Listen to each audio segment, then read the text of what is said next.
Chodesh Tov, on accueille le mois de Iyar. Le mois de Iyar qui est en quelque sorte le mois pont entre Nissan où on célébrait Pessah, la sortie d'Égypte, et Sivan où on va célébrer Shavuot, le don de la Torah. Alors, si je relis ces deux fêtes juives au-delà du Pshat, une lecture chassidique qui parle de l'aventure intérieure, qui parle de nos vies quotidiennes, très pragmatiques, la sortie d'Égypte, c'est vraiment cette idée de s'extirper de nos propres zones d'étroitesse, de dépasser nos propres blocages.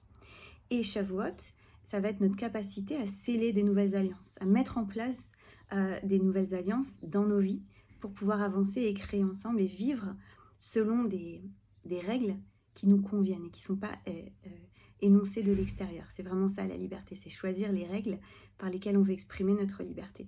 Et voilà que le mois de Iyar peut être vu comme un pont de l'un à l'autre.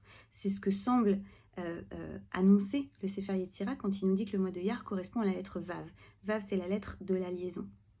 Et il y a quelque chose de très intéressant qui se passe au cœur du mois de Iyar. Souvent, on a tendance à penser au conte du Homer. Et le conte du Homer, qui est une pratique extrêmement profonde de préparation intérieure, de Pessah vers Shavuot pendant ces 7 semaines. Mais Iyar n'est qu'un moment du conte du Homer. Par contre, ce que je voudrais partager avec vous aujourd'hui, c'est une chose unique qui se passe dans le mois de Iyar, au cœur du mois de Iyar. Et c'est ce qu'on appelle Pessah Sheni.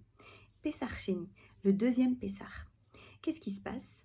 Il se passe que Pessah, c'était un des 3 pèlerinages, un des moments où tout le peuple était invité à se rendre au temple pour apporter son korban, son offrande, mais que tout le monde n'en était pas capable. Il y en a qui n'étaient pas dans un état de pureté rituelle, il y en a qui étaient trop loin sur le chemin, etc. Bien voilà que Pessah, c'est la seule fête de l'année juive où on nous donne une seconde chance. On nous dit, si tu n'as pas pu apporter ton korban Pessah, alors voilà que 1 mois après, au cœur du mois de Iyar, tu pourras le faire. Et voilà mon invitation pour ce mois de Iyar.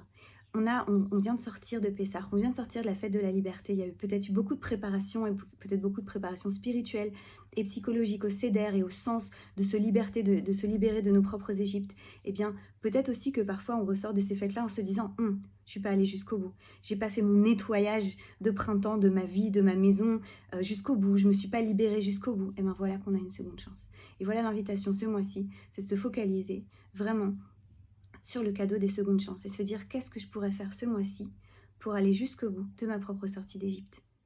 Chodesh Tov.